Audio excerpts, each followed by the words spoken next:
Checks, receipts, agreements ముందే పంపించేశాను. వాళ్ళు దీన్ని అనవసరంగా లేనిపోని చెప్పి ఇష్యూ క్రియేట్ చేస్తున్నారు. నేను చెప్పే జాగ్రత్తగా విను. ఈరోజే ఈ ఇష్యూ సెటిల్ అయిపోవాలి. ఏం లేదండి, 6 చిన్న ప్రాబ్లం, మ్యాక్సిమం 2 రోజులు, ఈలోగా క్లియర్ అవుద్ది. హలో, మినిస్టర్ గారు మీటింగ్లో ఉన్నారు, ఓ అరగంటకి ఫోన్ చేయండి. ఓకే.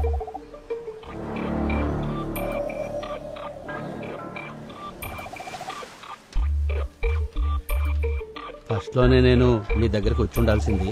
8 నెలల నుంచి ఆఫీసుల చుట్టూ రౌండ్స్ వేస్తున్నాను. చూడు, మనం ఫాలో అవుతున్న ఈ బ్యూరోక్రసీ సిస్టంలో లెక్కలేనన్ని లూప్ హోల్స్ ఉన్నాయి కాదు.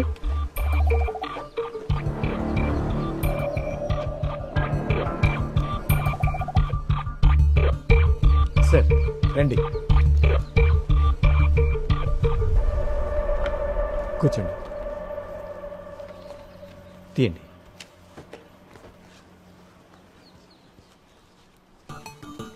ఇరవై 25 ఉన్నాయిగా? ఉన్నాయి సార్. రాజగోపాల్, నువ్వు టెన్షన్ పడాల్సిందేం లేదు, సరేనా? ఈ డబ్బులు ఏంటి ఏంట్రా ఇది? అరెస్ట్ చేయాలి సార్, సహకరించండి ప్లీజ్.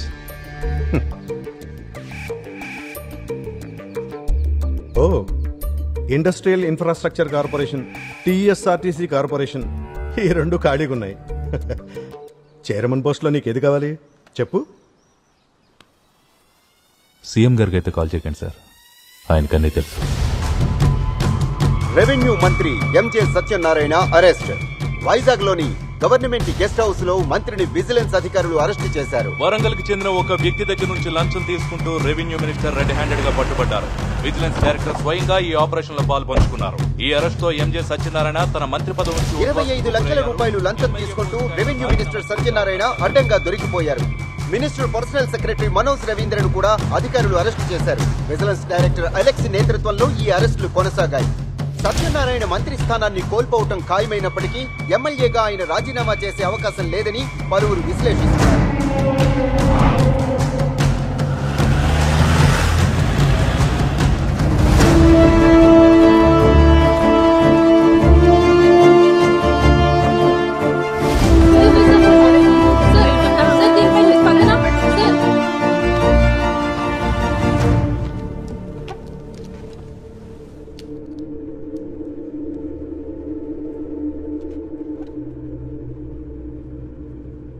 మేనిఫెస్టోలో మనం చేసిన ప్రధానమైన వాగ్దానం corruption free government, corruption free governance.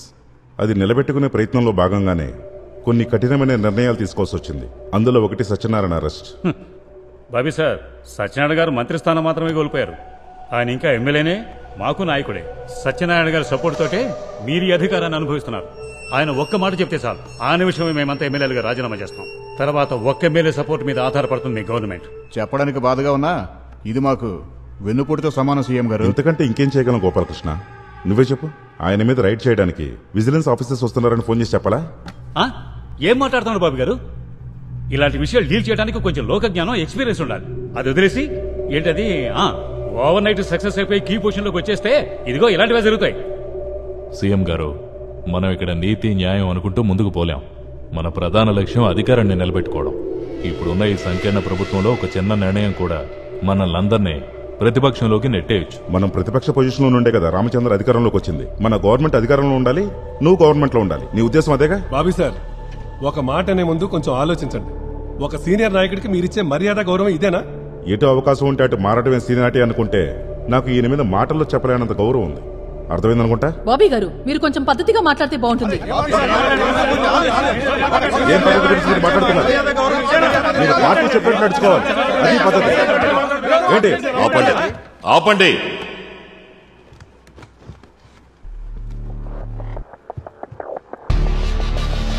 Satyanarayana మీద మాత్రమే కాదు, మిస్టర్ రామచంద్ర, మీ మీద కూడా చాలా కంప్లైంట్స్ ఉన్నాయి. ఎమ్మెల్యే కారుమంచి శ్రీకుమార్, ఎమ్మెల్యే నవీన్ రెడ్డి, ప్రతిపక్ష ఎమ్మెల్యే పి సురేంద్ర, వీళ్ళందరి మీద కూడా కంప్లైంట్స్ ఉన్నాయి. ఏదేమైనా నేను వీళ్ల మీద ఎంక్వైరీకి ఆదేశించాను. ఆరోపణలు రుజువైతే చట్టపరంగా చర్యలుంటాయి. అంతేకాదు లిస్టులో పేర్లు పెరిగే అవకాశం ఉంది. అది చీఫ్ సెక్రటరీ ఇక్కడ కూర్చున్నప్పుడే అర్థమైంది. సాధారణంగా ఇలా జరగదు కదా. సీఎం ఒకటి అర్థం చేసుకోవాలి, మనకు పార్టీయే హైకమాండ్. మన వ్యక్తిగత అభిప్రాయాల కన్నా ఆదర్శాల కన్నా చాలా పవర్ఫుల్ పార్టీ. మన పార్టీలో ఎంతమంది సభ్యులున్నారు? ఏంటి? మన పార్టీలో ఎంతమందికి సభ్యత్వం ఉంది? 15 లక్షలు. 15 లక్షలు. నేను ఈ 15 లక్షల మందికి మాత్రమే ముఖ్యమంత్రిని కాను. తెలంగాణ రాష్ట్రంలో ఉన్న 3.5 కోట్ల జనాలకి నేను ముఖ్యమంత్రిని. అప్పుడు నేనెవరి పక్షాన ఉండాలి? నేను ఓవర్ నైట్ సక్సెస్ అయ్యానని కొంతమంది పొగుడుతారు, కొంతమంది విమర్శిస్తారు. కానీ మూర్తి గారు కరెక్ట్గా 32 సంవత్సరాల 7 నెలలు పట్టింది నాకు ఈ ఓవర్ నైట్ సక్సెస్ రావడానికి. మన రాష్ట్ర ప్రభుత్వానికి గానీ పార్టీకి గానీ కళంకం తెచ్చే వ్యక్తుల ఆటల్ని నేను ముఖ్యమంత్రిగా ఎలాంటి పరిస్థితుల్లోనూ అనుమతించను. ఇది ఫైనల్. సీఎం, అందరం ఇప్పుడు ఇక్కడే ఉన్నాం. నీకు ధైర్యం ఉంటే ఫైల్ మీద ఇప్పుడే సైన్ చేయి. ధైర్యం ఉందా నీకు?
ఎలా వణికిపోయాడో చూడండి సంతకం పెట్టడానికి.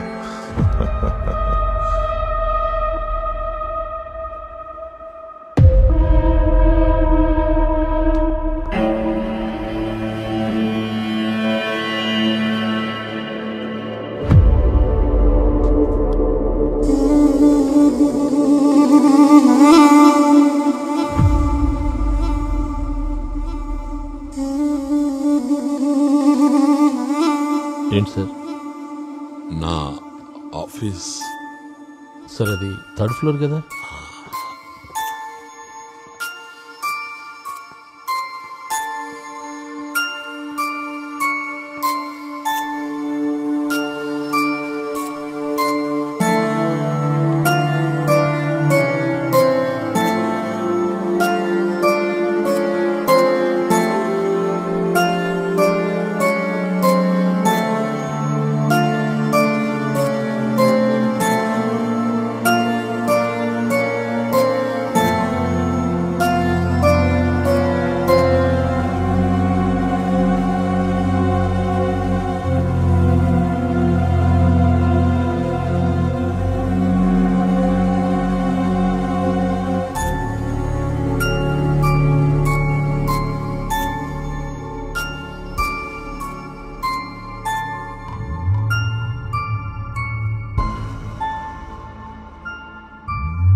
సార్ ఈ ఫైల్స్ని ఫార్వర్డ్ చేయమంటారా?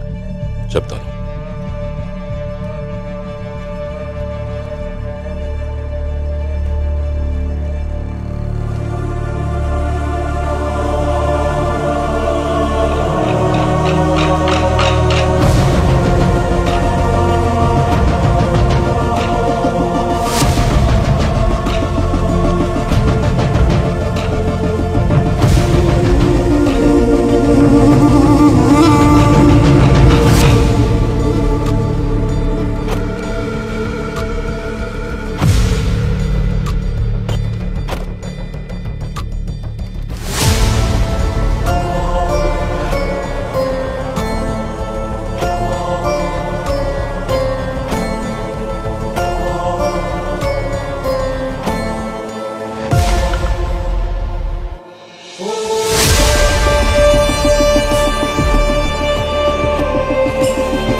గతంలో జరిగిన హెడ్ ఇంజరీకి దీనికి ఏదైనా సంబంధం ఉందా? ఉండుండొచ్చు. ప్రస్తుతానికి అంతే చెప్పగలను. ఇంకా last time I saw him ఈ కండిషన్లో ఫేస్బుక్ పోస్ట్ పెట్టిన కుర్రాడి నాన్న హాస్పిటల్లో అడ్మిట్ అయిన సమయంలో ఆ రోజు కూడా చంద్రం హెడేక్తో సఫర్ అయ్యాడు. ఇప్పుడు వచ్చిన ప్రాబ్లం కూడా దానికి రిలేటెడ్ అయి ఉండొచ్చు.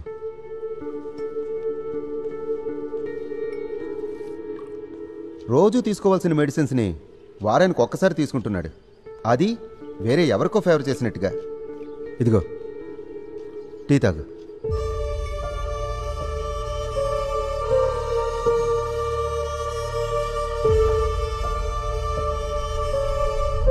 పది నిమిషాల తర్వాత కదా నీకు నీ సిగ్నేచర్ గుర్తొచ్చింది.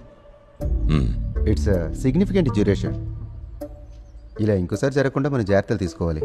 దానికోసం నువ్వు నీ ఆరోగ్యం మీద మెడిసిన్స్ తీసుకోవడంలో కొంచెం శ్రద్ధ పెట్టాలి. మిగిలిన విషయాలు యాజ్ ఎ డాక్టర్ పేరేంటి? ఈ వ్యక్తికి అడ్వైజ్ ఇవ్వడం అంటే ఫూల్ అయిపోవడమే.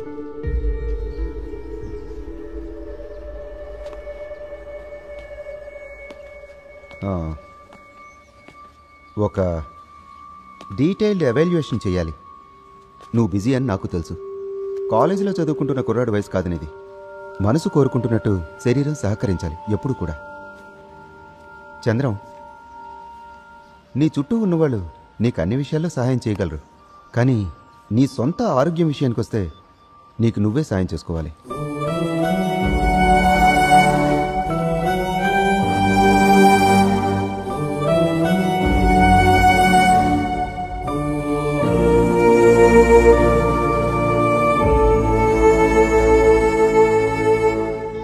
అంకుల్, బ్రేక్ఫాస్ట్ చెయ్యొద్దు. 8 o'clock కల్లా మేము ఇంటికి వెళ్ళిపోవాలి. అబ్బాయి నిద్రలేచాడా? ఆహా, ఇంకా నిద్రపోతూనే ఉన్నాడు. కెనడా వెళ్లేలోపు ఇంకోసారి వచ్చి వెళ్తాం. బాబీ అని ఇక్కడికి వచ్చి వెళ్తున్నాడు అంకుల్. దాదాపు రోజు వస్తూనే ఉంటాడు. ఈ రోజు కూడా వచ్చాడు. చంద్రం బాబీ కలిసి డాక్టర్ని కలవడానికి వెళ్ళారు. అది నువ్వు హై స్కూల్లో చదువుకునేటప్పుడు చంద్రం ఓ రోజు అన్నీ మర్చిపోయాడు. మళ్ళీ ఇంకోసారి అలా జరగదని అనుకున్నాం. కానీ ఈ రోజు ఉదయం మళ్ళీ మర్చిపోయాడు. ప్రాబ్లం ఏం లేదని డాక్టర్ చెప్పాడు. కానీ అందరం ఇక్కడే ఉన్నాం కదా. నేను దూరంగా వెళ్ళిపోతున్నాను కదా అంకుల్. ఆయన కూడా అందరిలాగే పెళ్లి చేసుకుని ఉంటే నాకు టెన్షన్ ఉండేది కాదు. కానీ ఇప్పుడు అదెలా జరుగుతుంది? ఈ వివాహ జీవితంలోకి వెళ్ళటం అంటే సమస్యల్లో ఇరుక్కోవటమే అని చెప్తుంటాడు. ఇంకో పక్క అందరి సమస్యలు తెచ్చి నెత్తిన పెట్టుకుంటాడు. ప్రజా జీవితం అంటే అంతకంటే ఇంకేముంటుంది?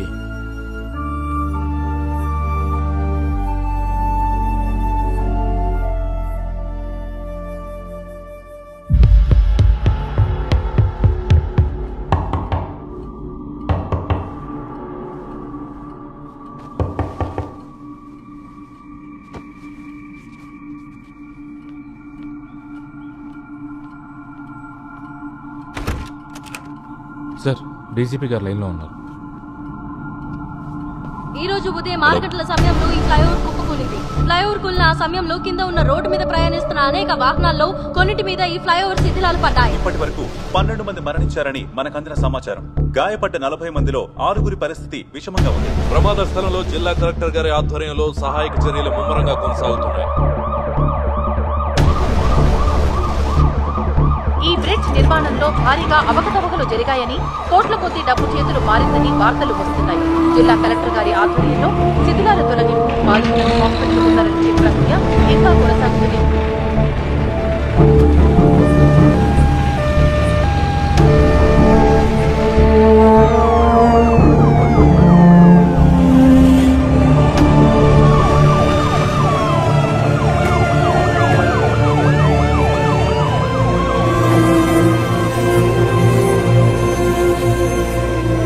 సార్, బళ్ళు పక్కకు పెట్టండి. అంబులెన్స్ దారోదం. Okay sir.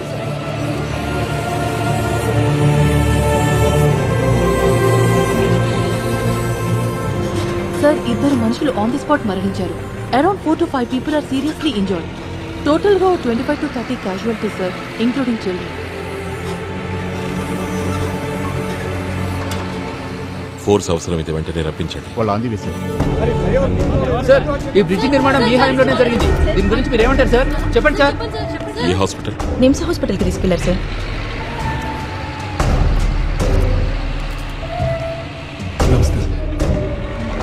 మీతో మాట్లాడాలన్నా హాస్పిటల్కి వచ్చేయండి.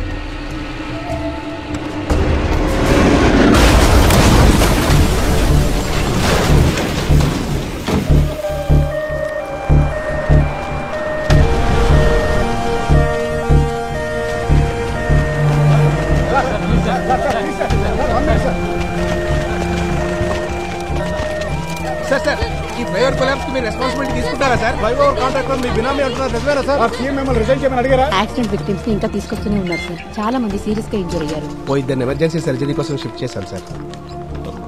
ఏం కావాలన్నా అడగండి. సార్, ఖర్చు కోసం ఏమీ వెనకాడద్దు. అందరికీ మెరుగైన వైద్యం అందించండి. మీటింగ్కి హెల్త్ సెక్రటరీని రమ్మనండి. మినిస్టర్ కూడా ఇన్ఫార్మ్ చేయండి.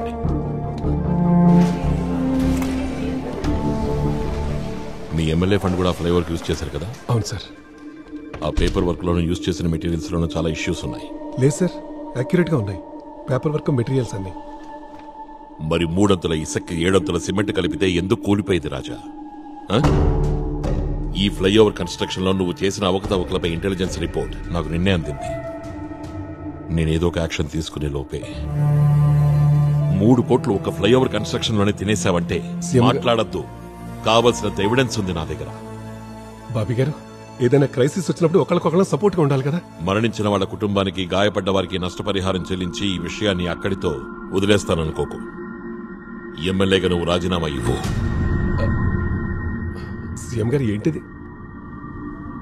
ఎంక్వైరీ కంప్లీట్ అవనే తర్వాత చేయిద్దాం రిజిగ్నేషన్. ఏమాత్రం నీలో నీతి నిజాయితీ మిగిలిన్నా వెంటనే రాజీనామా చెయ్యి. నేను మంత్రిని అయి ఉంటే మంత్రి పదవి నుంచి దిగిపోమని నన్ను అడగొచ్చు. అది సీఎంగా నీ అధికారం, నీ హక్కు. ఎమ్మెల్యేగా నన్ను ఎన్నుకుంది ప్రజలు. నా రాజీనామా అడిగే హక్కుంది నన్ను ఎమ్మెల్యేగా గెలిపించిన నా నియోజకవర్గ ఓటర్లకి, సీఎం కాదు. నేను వెళ్తున్నాను.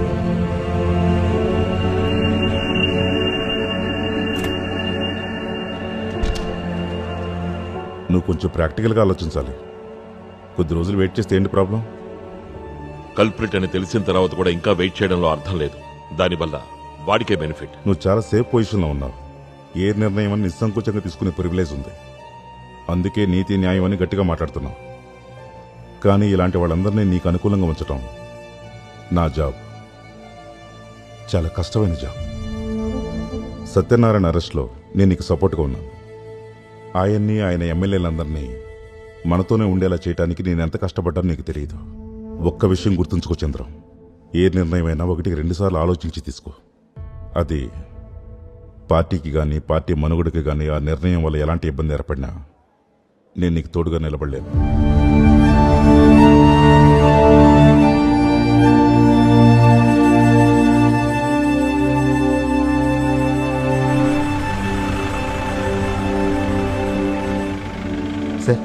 సార్, మా చెల్లెలు మ్యారేజ్ సార్, మీరు వస్తే బాగుంటుంది.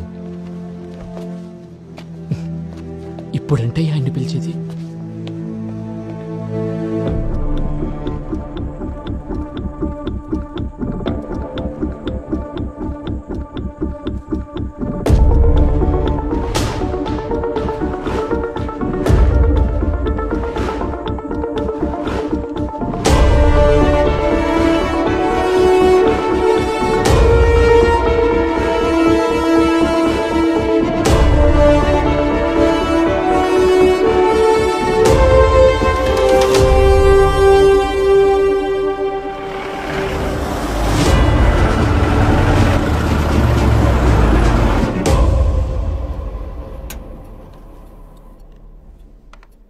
Representation of the people amendment bill or the right to recall.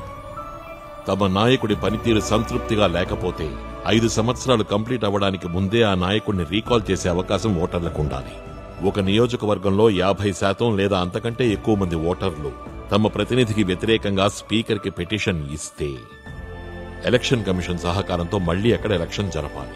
Sir, ఈ బిల్లు యొక్క ఉద్దేశం, ఇంపార్టెన్స్ ని బాగా అర్థం చేసుకున్నాను. విత్ ఆల్ డ్యూ రెస్పెక్ట్ చెప్పంటారా? ఇది మన దేశంలో ప్రాక్టికల్ గా సాధ్యం కాదు. అవుతుంది, ప్రాక్టికల్ అవుతుంది. మనం ప్రవేశపెట్టబోయే ఈ బిల్ పార్లమెంట్లో, రాజ్యసభలో పాస్ అయ్యి రాష్ట్రపతి సంతకం పెడితే చాలు. ఏ స్టేట్ గవర్నమెంట్ అయినా తమ రాష్ట్రంలో అమలు చేయవచ్చు. ఇది జరగాలంటే భారత రాజ్యాంగంలో సవరణ జరగాల్సి ఉంటుంది. ఐఎమ్ నాట్ షూర్, వెరిఫై చేసి చెప్తాను. నేను ప్రజాప్రతినిధి యొక్క కాల పరిమితి గురించి ప్రశ్నించట్లేదు. కాల వ్యవధి తీరకముందే ఒకవేళ అతని పనితీరుతో ప్రజలు సంతృప్తి చెందకపోతే తిరస్కరించే అవకాశం ఉండాలి. దానికి పార్లమెంట్లో రాజ్యాంగ సవరణ ఎందుకు? సార్, నేను ఈ ఇష్యూలో మిమ్మల్ని సపోర్ట్ చేస్తున్నాను. ప్రజలు ఖచ్చితంగా సంతోషించే మార్పిది. బట్ రియాలిటీ గురించి ఆలోచిస్తే నేను ఈ బిల్లు పార్లమెంట్లో ప్రవేశపెట్టిన నిమిషంలోనే రిజెక్ట్ అయిపోతుంది. ఈ బిల్లుకున్న హిస్టరీ అలాంటిది. మనకి ఎంబారస్మెంట్ ఎందుకు సార్? ఈ నేళ్లలో ఎన్నో ఎంబరాసింగ్ మూమెంట్స్ చూసుంటాం. ఒక మంచి పని చేసేప్పుడు అందులో పరాజయం పాలైన ఓ థ్రిల్ ఉంటుంది కదా. డెమోక్రసీ అంటే ఏంటి చెప్పు? 5 సంవత్సరాలకు ఒకసారి ఓటేసే అవకాశం వచ్చే రోజు. దౌర్భాగ్యం ఏమిటంటే మన దేశంలో డెమోక్రసీ అనే పదానికి అదే అర్థం. ఆ ఒకే ఒక్క రోజు జనాలకి ఏం కావాలో డిసైడ్ చేసుకుంటారు.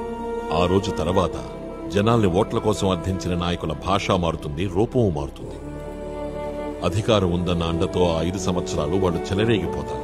ఆ జనాలకు కూడా వాళ్ళ వెనకే ఉండక తప్పదు, వాళ్ళు ఏం చేసినా సరే.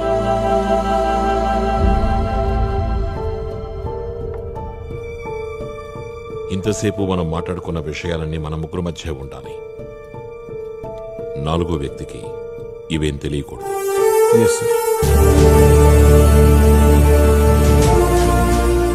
సీఎం చెప్తున్న ఈ పద్ధతి